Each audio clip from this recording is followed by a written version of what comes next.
Hello friend. तो देख सकते हैं कि जैसे कि ये हिंदी व्याकरण की 30 महत्वपूर्ण प्रश्न हैं और यह बहुत ही महत्वपूर्ण है। और ये किसके किसके लिए महत्वपूर्ण है? तो TET, super TET, UP police और लेखपाल के लिए।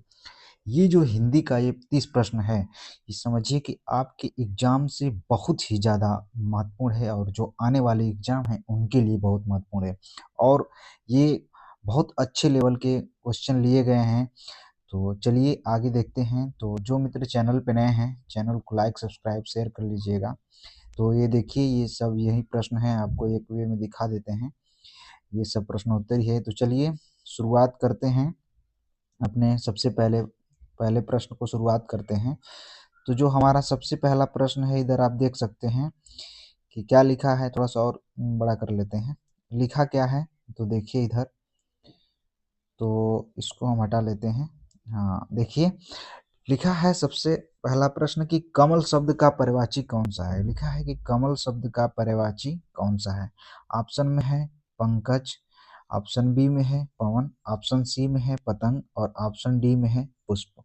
तो आप सभी को पता होगा कि ये जो पुष्प है ये फूल का पर्यायवाची होता है। ये तो होगा नहीं। पतंग ये भी नहीं होगा। पवन जो है हवा का पर्यायवाची है, ये भी नहीं होगा। तो जो राइट आंसर बनेगा, ये जो ये राइट आंसर बनेगा, इसको थोड़ा सा हम हटाने का प्रयास करते हैं। हाँ, जो राइट आंसर बनेगा ये बनेगा पंकज। क्या बनेगा? पंकज। ये कमल का पर्यायवाची होता है। किसका पर्यायवाची होता है? तो कमल का। चलिए अगले क्वेश्चन की तरफ बढ़ते हैं और ये है कमल, इसे आप देख सकते हैं। अगले प्रश्न की तरफ चलते हैं। तो अगला जो हमारा प्रश्न दिया हुआ है कि अमृत शब्द का विलोम क्या है। क्या दिया हुआ है? अमृत शब्द का विलोम। क्या रस होता है, जहर होता है, पानी होता है या औषधि होता है? तो आप कमेंट में इसका रिप्लाई जरूर देंगे। तो चलिए हम बात करते हैं कि अमृत शब्द का जो विलोम होता है वो क्या होता है? तो जहर होता है। क्या होता है? जहर। अमृत मतलब होता है, क्या होता है? अमृत मतलब जो पीने से जो लोग क्या हो जाते हैं? अमर। और जहर पीने से लोग मर जाते हैं। तो ये पानी होगा नहीं, औषधि दवा होती होगा नहीं, रस सभी को पता है कि रस कई प्रकार के होते हैं। तो चलिए अगले क्वेश्चन की तरफ बढ़ते हैं। जो हमारा अगला क्वेश्चन है, बहुत बेहतरीन क्वेश्चन है। अगला जो क्वेश्चन है कि जो कभी न मरे उसके लिए सही शब्द। क्या अमर होगा, अजर होगा या अचल होगा या अटल होगा? जो कभी ना मरे वो कौन क्या होगा? तो इसका राइट आंसर होगा अमर। क्या होगा? जो कभी न मरे वो अमर होगा। ठीक। चलिए अगले क्वेश्चन की तरफ बढ़ते हैं। जो हमारा अगला क्वेश्चन है 4 नंबर का, लिखा है कि दिन रात में कौन सा समास होगा। अगर जहां पे ये डैश आपको मिल जाए देखने को, तो समझ लीजिएगा को द्वंद्व समास होगा। क्या होगा? द्वंद्व समास। दिन रात, माता पिता, ठीक ऐसे अगर मिल जाए तो वहां पे द्वंद्व समास होगा। ठीक।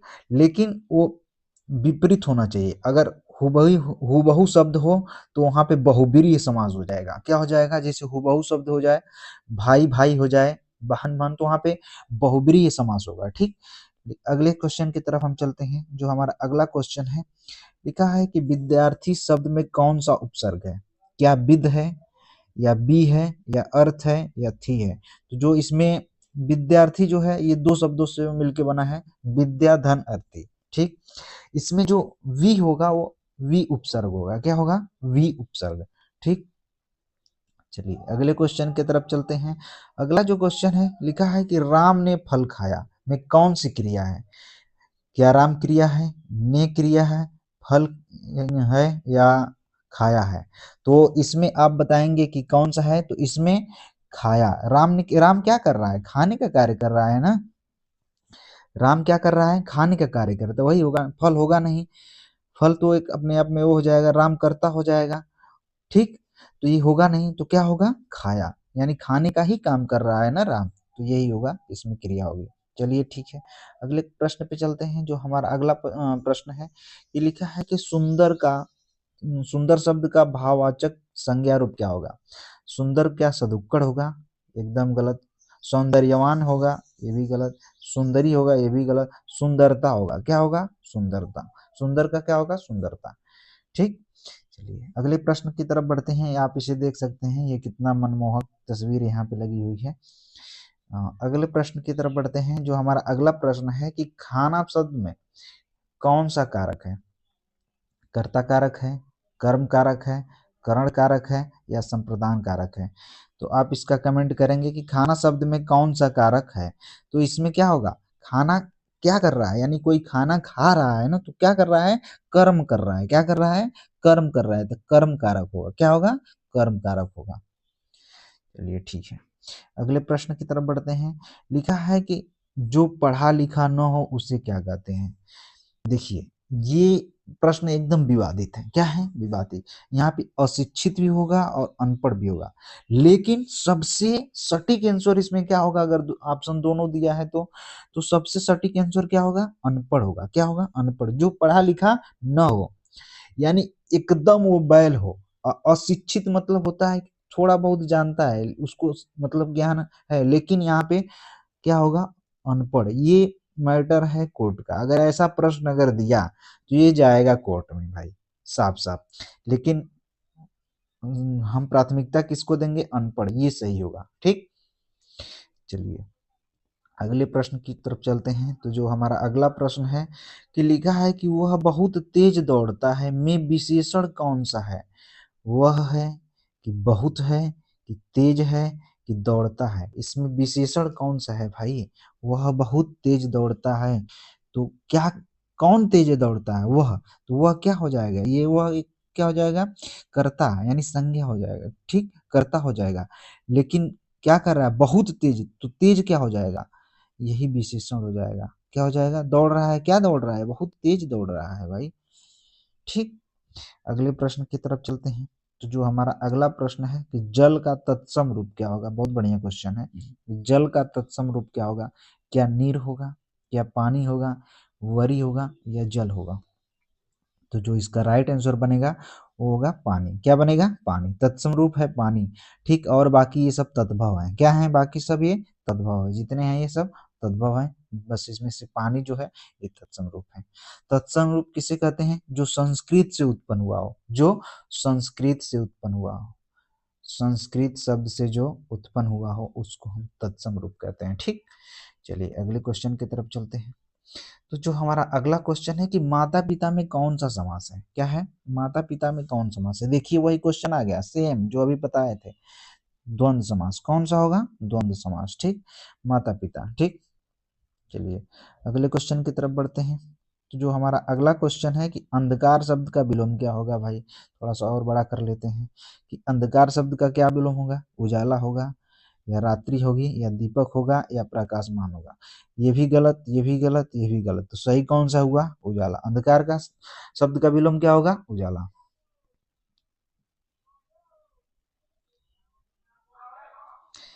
चलिए अगले क्वेश्चन की तरफ बढ़ते हैं। जो दूसरों का भला करता हो उसे क्या कहते हैं? जो दूसरों का भला करता हो उसे क्या कहते हैं? दयालु कहेंगे? नहीं, दयालु नहीं कहेंगे। परोपकारी कहेंगे? परोपकारी कहेंगे? हाँ, क्या कहेंगे? परोपकारी। जो दया करता हो उसे दयालु कहते हैं, जो भला करता है उसको क्या कहेंगे? परोपकारी। सज्जन नहीं कहेंगे, सहिष्णु नहीं, तो क्या कहेंगे? परोपकारी कहेंगे। चलिए अगले क्वेश्चन की तरफ बढ़ते हैं। जो अगला क्वेश्चन है कि बालक खेल रहा है में काल कौन सा है भाई?